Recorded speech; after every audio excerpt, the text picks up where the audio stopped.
പ്രിയ കൂട്ടുകാരെ, നമ്മുടെ ഈ യേശുവിൻ്റെ കണ്ണുകളിലൂടെ എന്ന പുസ്തകത്തിൻ്റെ വായന തുടരുകയാണ്. നമുക്ക് വളരെ ശ്രദ്ധയോടുകൂടി ഇത് ശ്രവിക്കാം. പിറ്റേന്ന് കാലത്ത് ഞാൻ ഉണർന്നപ്പോൾ പട്ടണത്തിൽ നിന്ന് യാത്ര തിരിക്കുവാൻ തയ്യാറായെത്തിയ എൻ്റെ അനുഗാമികളുടെ ശബ്ദങ്ങളിൽ മുഖരിതമായിരുന്നു ആ ഭവനം. എൻ്റെ സ്നേഹിതരുടെ സ്വരങ്ങൾ ശ്രവിച്ചുകൊണ്ട് ഞാൻ കുറച്ച് സമയം അവിടെ കിടന്നു. വീണ്ടും ഒരു പ്രയാണം അടുത്തതിൻ്റെ ഉണർവുണ്ടായിരുന്നു ആ സ്വരങ്ങളിൽ. എൻ്റെ പിതാവ് സ്നേഹത്താൽ എൻ്റെ ഹൃദയം പൂരിതമാക്കി. എൻ്റെ ശരീരം പരിശുദ്ധാത്മാവിനാൽ ശക്തിപ്പെടുന്നതും അനുഭവമായി. അന്തരംഗത്തിൽ സ്നേഹ ശക്തമായപ്പോൾ പരിശുദ്ധ ത്രിത്വത്തോട് ഞാൻ നിർവൃതിയിലാണ്ടു. വാതിൽ മുട്ടുന്ന ശബ്ദം. എൻ്റെ സ്നേഹിതൻ യോഹന്നാൻ മൃദുവായ സ്വരത്തിൽ ഇങ്ങനെ വിളിച്ചു ചോദിച്ചു, ഗുരു, അങ്ങ് ഉണർന്നുവോ? ഉടനെ പോകുവാനുള്ള സമയമാകും. യോഹന്നാൻ, ഞാൻ മറുപടി പറഞ്ഞു, ഒരു നിമിഷത്തിനകം ഞാൻ വരുന്നതാണ്. അനശ്വര സ്നേഹത്തിൻ്റെതായിരുന്നു ആ നിമിഷം. ഞാൻ ഭവനത്തിൻ്റെ പ്രധാന മുറിയിലെത്തിയപ്പോൾ ദാവീദിൻ്റെ അമ്മ എനിക്ക് ചൂടുള്ള റൊട്ടി തന്നു. ഇത് കഴിക്കണം കർത്താവേ, ഇല്ലെങ്കിൽ കുറച്ച് കഴിയുമ്പോൾ വിശക്കും. ഞാൻ റൊട്ടി സ്വീകരിച്ച് മേശയ്ക്ക് സമീപം ഇരിക്കുമ്പോൾ അവരോട് നന്ദി പറഞ്ഞു. അപ്പോൾ അവർ ഒരു ചഷകത്തിൽ അല്പം മാത്രം വീഞ്ഞു ചേർത്ത വെള്ളം തന്നിട്ട് പറഞ്ഞു, അങ്ങ് ഇതുകൂടി കുടിക്കുകയും വേണം. എന്നിട്ട് അവൾ പുഞ്ചിരിയോടെ തുടർന്നു, അങ്ങ് ഞങ്ങളുടെ ഈ പട്ടണത്തിൽ വന്നതിൽ ഞാനേറെ സന്തോഷിക്കുന്നു. കർത്താവെ, അങ്ങ് അനേകം ആളുകൾക്ക് ശാന്തിയും സൗഖ്യവുമേകി. ഞാൻ അങ്ങയെ ഒരിക്കലും മറക്കുകയില്ല. അങ്ങ് ഞങ്ങളുടെ കുടുംബത്തിന് ചെയ്തതൊന്നും ഞാൻ മറക്കുകയില്ല.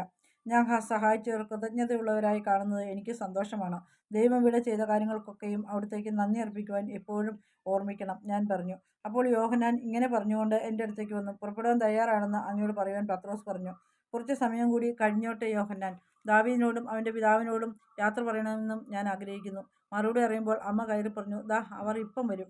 ദാവീദും അവൻ്റെ പിതാവും തിരിച്ചെത്തുവാൻ കുറച്ച് സമയമെടുത്തു. കർത്താവെ, അങ്ങ് പോകുന്നതിന് മുമ്പായി ഇത് അങ്ങേക്ക് തരണമെന്ന് ഞങ്ങൾ ആഗ്രഹിച്ചു. എനിക്ക് വേണ്ടി അപ്പോൾ വാങ്ങിയ ഒരു മേലങ്കി എടുത്ത് നീട്ടിക്കൊണ്ട് ആ പിതാവ് പറഞ്ഞു. തുടർന്ന് ദാവീദ് പറഞ്ഞു, ഇത് അത്ര വലിയ ഒരു സംഗതി ഒന്നുമല്ല, എങ്കിലും ഇതുകൊണ്ട് ഉപയോഗമുണ്ടാകുമെന്ന് ഞങ്ങൾ കരുതുന്നു.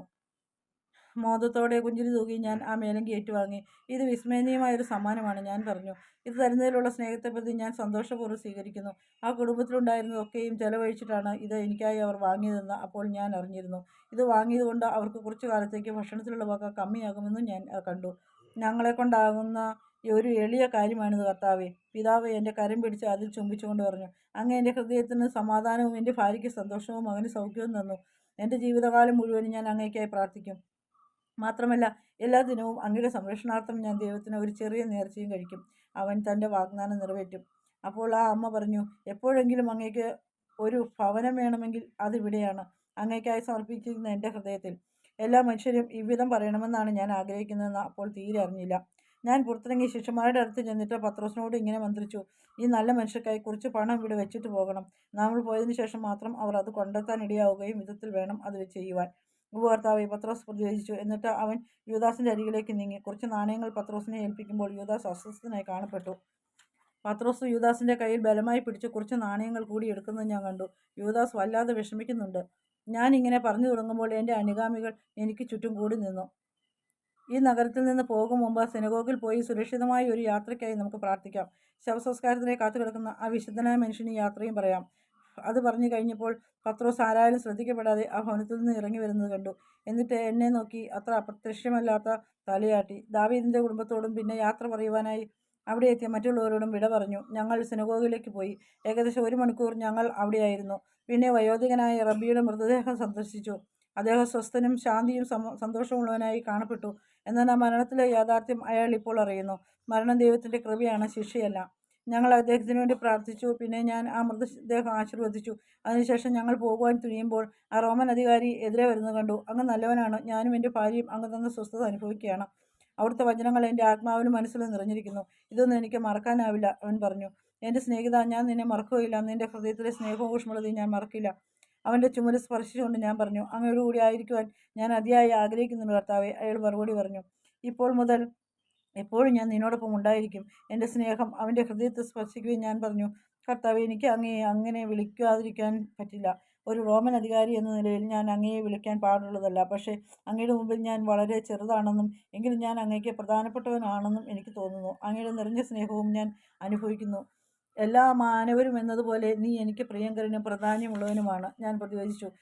തെല്ലമ്പരപ്പോടെ അവൻ ചോദിച്ചു, എല്ലാ മനുഷ്യരെയും എങ്ങനെയാണ് അങ്ങ് സ്നേഹിക്കുന്നത്? അങ്ങ് ദൈവമാണോ? ദിവ്യസ്നേഹത്തിൻ്റെ കർത്താവും സൃഷ്ടിയുടെ കർത്താവുമായി ദൈവം ഒരേ ഒരാളാണ്. പിതാവാകുന്നവനും പിതാവിനോട് കൂടെയുള്ളവനുമായ ദൈവം ഞാനാകുന്നു, ഞാൻ പറഞ്ഞു. ഞാൻ അവനിലേക്ക് നോക്കിയപ്പോൾ അവന് ആ ബോധ്യം ലഭിച്ചു. അതുവരെയും അവൻ അറിഞ്ഞിരുന്നില്ല. എൻ്റെ മുമ്പിൽ മുട്ടിന്മേൽ വീണ അവൻ ഇങ്ങനെ പറഞ്ഞു, കർത്താവേ. പിന്നെ സുസ്മേരവദനായി അവൻ ശിരസ്സുയർത്തി എന്നെ നോക്കി. അവനോടൊപ്പം ഉണ്ടായിരുന്ന പട്ടാളക്കാർ പറഞ്ഞു, എഴുന്നേൽക്കൂ, ഒരു യഹൂദനെ വണങ്ങുകയോ, താങ്കളുടെ തല പോകുന്ന പണിയാണിത്. അവൻ അനങ്ങിയില്ല. അപ്പോഴും പുഞ്ചിരിയോടെ കർത്താവേ എന്ന് വിളിച്ചു. ഞാൻ അവനെ എഴുന്നേൽപ്പിച്ച് നിർത്തിയിട്ട് പറഞ്ഞു, നിന്റെ ആളുകളുടെ അടുത്തേക്ക് പോകുവിൻ, അവരുടെ ഇടയിൽ ദൈവസ്നേഹം പ്രചാരമാക്കുവിൻ.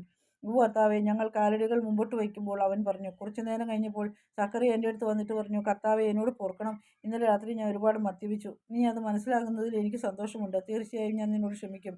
പക്ഷേ വീണ്ടും നീ അങ്ങനെ തന്നെ ചെയ്യുമോ? ഇല്ല കർത്താവേ, ഞാൻ ചെയ്യില്ല. ഞാൻ വാക്ക് തരുന്നു. എന്നാൽ ഞാൻ ദുർബലനായി കാണുന്ന പക്ഷം അങ്ങ് ദയവായി എന്നെ സഹായിക്കണമെന്ന് മാത്രമാണ് എനിക്ക് അപേക്ഷിക്കാനുള്ളത്. എന്തെന്നാൽ ഞാൻ ശക്തി കുറവുള്ളവനാണ്. ഇത് ചോദിക്കുമ്പോൾ അവൻ്റെ കണ്ണുകൾ യാചിക്കുകയായിരുന്നു. നീ സത്യമായും എൻ്റെ സഹായം ആഗ്രഹിക്കുന്നുവെങ്കിൽ നിന്നെ സഹായിക്കാനായി ഞാൻ നിന്നോടൊപ്പം ഉണ്ടായിരിക്കും. ഞാൻ ആഗ്രഹിക്കുന്നുണ്ട് കർത്താവേ, ഞാൻ ശരിക്കും ആഗ്രഹിക്കുന്നുണ്ട്, സത്യസന്ധമായിട്ട് അവൻ പറഞ്ഞു. ശരി, എന്നാൽ നിന്റെ ബലഹീനതയുടെ നേരത്ത് നിന്നോടൊപ്പം ആയിരിക്കുവാനും നിന്നെ സഹായിക്കുവാനും ശ്രദ്ധിക്കുവാനുമായി ഞാൻ മത്തിയാസിനെ ചുമതലപ്പെടുത്തുകയാണ്. നന്ദി കർത്താവേ. യഥാർത്ഥത്തിൽ ഞാൻ പോയി ആ റോമൻ അധികാരിയോട് മാപ്പ് പറയേണ്ടതല്ലേ? അയാളോടുള്ള എൻ്റെ പെരുമാറ്റം വളരെ പരുഷമായിരുന്നു. അയാളുടെ മനോവികാരങ്ങളെ ഞാൻ ഗുണപ്പെടുത്തിയിട്ടുണ്ടാവണം. സംശയ നിവാരണാർത്ഥം അവൻ ചോദിച്ചു. അത് പശ്ചാത്താപത്തിൻ്റെ യഥാർത്ഥ അടയാളമാണ്, ഞാൻ പറഞ്ഞു. സക്കറിയ തിരിഞ്ഞ് പട്ടണത്തിലേക്ക് ഓടിപ്പോയി. അപ്പോൾ ഞാൻ മത്തിയാസിനെ അരികിൽ വിളിച്ചിട്ട് ചോദിച്ചു, എനിക്ക് വേണ്ടി അവൻ്റെ കാര്യങ്ങൾ ശ്രദ്ധിക്കാൻ നിനക്ക് മനസ്സിലാകണം. എന്തെന്നാൽ ഒരല്പം സഹായവും മാർഗനിർദ്ദേശവും അവന് ആവശ്യമാണ്. സന്തോഷത്തോടെ ഞാനത് ചെയ്യും കർത്താവേ. സുസ്മേരവദനായി മത്തിയാസ് പറഞ്ഞു. ഏത് വിധേനയും അങ്ങയെ സേവിക്കുവാൻ എനിക്കിഷ്ടമാണ്. ഇത് പറയുമ്പോൾ എൻ്റെ വേല ചെയ്യുവാനായി തന്നോട് ആവശ്യപ്പെട്ടതിൽ അവൻ്റെ ഹൃദയം ആഹ്ലാദിക്കുന്നത് ഞാൻ കണ്ടു. 2 മണിക്കൂറുകൾക്ക് ശേഷം ചിരിച്ചു സന്തോഷിച്ച് സക്കറിയ മടങ്ങിയെത്തി. മത്തായിയും പത്രോസും ഞാനും അടുത്തടുത്തായി നടക്കുകയായിരുന്നു. കർത്താവേ എന്ന് വിളിച്ചുകൊണ്ട് അവൻ ഞങ്ങളുടെ ചാരത്ത് വന്നു. കർത്താവേ, ആ റോമക്കാരൻ ഒരു നല്ല മനുഷ്യനാണ്. ഞങ്ങൾ കൂട്ടുകാരായി. അയാൾ എന്നോട് ക്ഷമിച്ചു. ഞാനൊരിക്കലും ഒരു റോമാക്കാരനെ ഇഷ്ടപ്പെടുമെന്ന് കരുതിയില്ല. പക്ഷേ അവൻ പല യഹൂദന്മാരെ കഴിഞ്ഞും ദയാലുവാണ്. നിനക്കത് ദർശിക്കാനായതിൽ എനിക്ക് സന്തോഷമുണ്ട്. ഇന്ന് നീ ഒരു വലിയ സന്ദേശമാണ് ഉൾക്കൊണ്ടിരിക്കുന്നത്. എല്ലാ മനുഷ്യരും തുല്യരാണെന്ന സന്ദേശം. വർഗമോ നിറമോ ഭേദമില്ലാത്ത ദൈവത്തിൻ്റെ മുമ്പിൽ മാനവരൊക്കെയും ഒന്നുപോലെയാണ്. എല്ലാ മനുഷ്യരും ഒരു കുടുംബമാണ്. എല്ലാ രാജ്യത്തിലും നല്ലവരും അല്ലാത്തവരുമുണ്ട്. എല്ലാ ദേശത്തും പാപികളും പാപം ചെയ്യാതിരിക്കുവാൻ ശ്രമിക്കുന്നവരുമുണ്ട്. എല്ലാ നാട്ടിലും ദൈവസ്നേഹത്തിൻ്റെ സൃഷ്ടിയുണ്ട്. എല്ലാ ദേശത്തിലും പ്രതീക്ഷയുണ്ട്. ഞാൻ പറഞ്ഞു. എന്നിട്ട് മൗനമായി നടന്നു. ഞാൻ പറഞ്ഞത് എല്ലാവരും അറിയേണ്ട ഒരു ശാസനമാകിയാൽ എൻ്റെ അനുഗാമികൾ അതേക്കുറിച്ച് ധ്യാനിച്ച് നടന്നു നീങ്ങി. നമ്മുടെ ഇന്നത്തെ വായന ഇവിടെ അവസാനിക്കുകയാണ്. നമുക്ക് നാളെ പ്രാർത്ഥനയോടുകൂടി ആയിരിക്കാം. നാളെ ഇത് തുടരാം.